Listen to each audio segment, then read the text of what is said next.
Good. Nice to be here. Nice to be in Aspen. My name's Louie. I live in New York.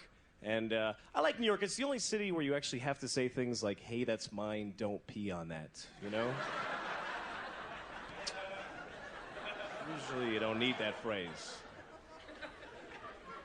I did something really stupid the other day. I went to buy groceries at a supermarket, and I forgot to have money. Have you ever done that?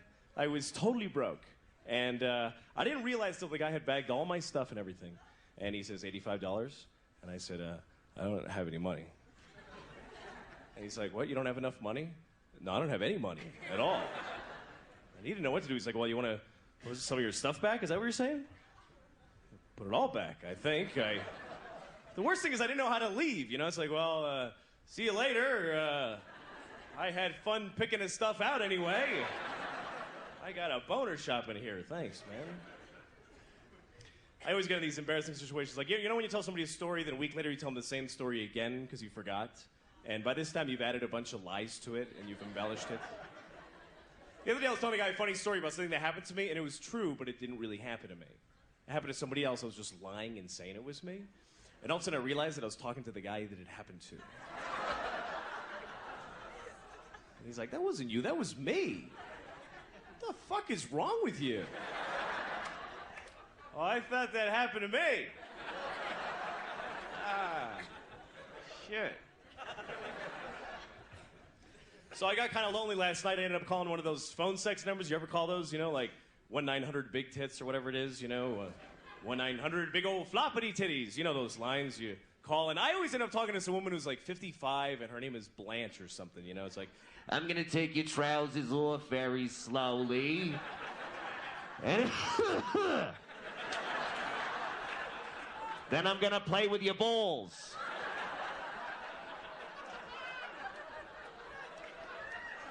Sounds like a threat. Stay away from my balls, lady. I'll call the police. I gotta do something, though. It's ridiculous. It's been so long for me since I've had any real sex that even now when I masturbate, I don't have any point of reference for the fantasy, you know? Like now when I masturbate, I just fantasize about other times I masturbated. That's all I really have now. Oh, yeah, my old apartment. Yeah, that was a good one.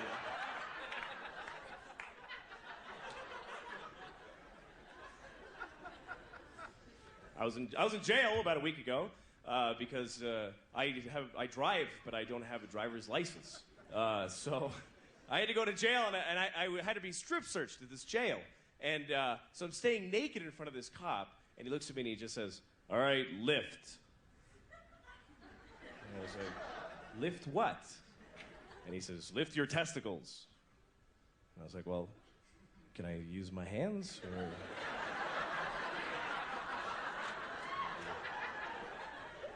Or do you just want me to go,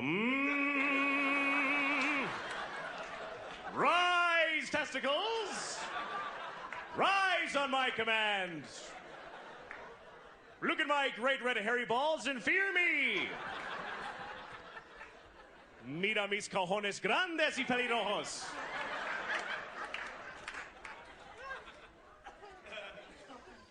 So that was a bad night. Sorry. You ever wear a bathing suit because you ran out of clean underwear? I better not do that. I did that once. I was on a date with a girl and I was wearing a bathing suit under my pants because I didn't have laundry. And she wouldn't have known except for I had that white string flapping outside my fly the whole time. And she's like, what, do you have a tampon in there? What the hell are you doing? You're a loser. The other night I woke up in the middle of the night and my hand was asleep. Has this ever happened to you? Because I was sleeping like this for whatever reason. And I woke up and my shoulder hurt like a motherfucker. And I took out my hand and it was like white and I couldn't feel it. And I'm pinching it really fucking hard. I couldn't feel. I'm breaking the fingers and nothing. It was dead. So you know what I did? I put it on my penis so it would feel like somebody else. You know?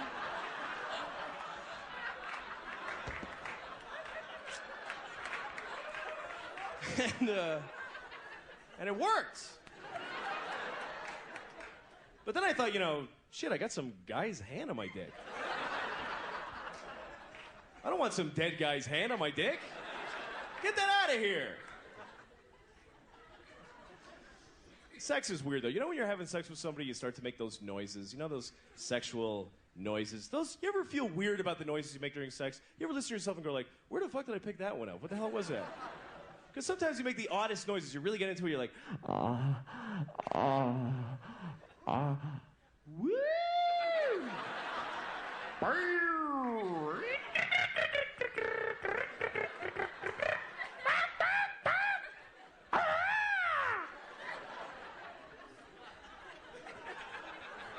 That'd be fun to make that noise with somebody that you're having sex with for the very first time, you know? After all the tension that built up to it, right at the moment of passion, you go, ah!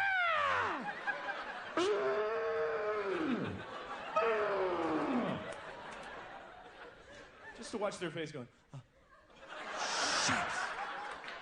Fuck, man, another one.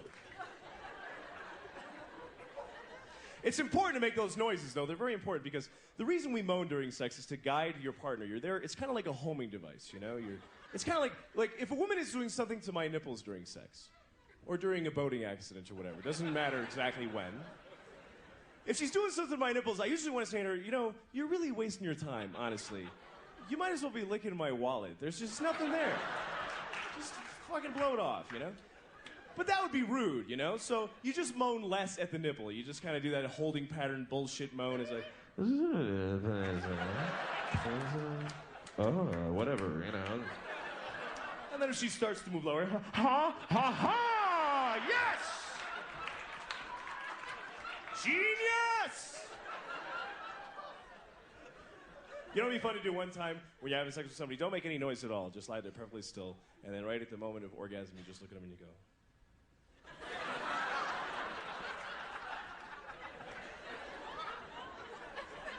I had sex with this woman once, and she turned out to be a complete nymphomaniac. And I always thought I'd want to be with a nymphomaniac, but it was really a nightmare, you know? Because she wanted to just keep going and going. And the sex was really hard work, too, because she was like just grabbing me, pulling me in there, going, come on, fuck me, come on! Come on, you redheaded faggot, do it, come on! You know, I'm just, whoa, like a big dildo. All right, whatever, right? You know. So we're done, finally, and I'm like really tired, you know? And she looks at me, and she goes, let's do it again. Like creepy like that, you know? Let's do it again. And I was like, all right. So we do it again. She's like, come on, fuck it, you know? And now we're done, and I'm just dead. I'm a bag of shit lying there. I got nothing. And she says, let's do it again. And I was like, why? Really, I mean, we accomplished the thing. What is there, a prize? What are we doing here? So we did it again, and this time from behind, which is good for me, because I can't hide the pain in my face anymore. It's impossible.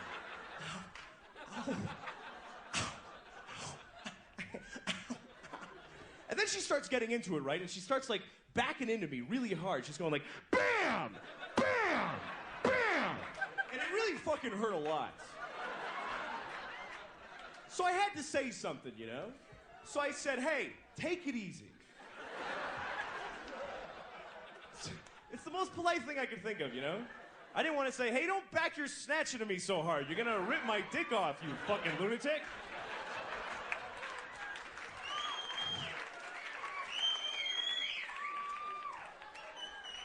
Hi, Mom.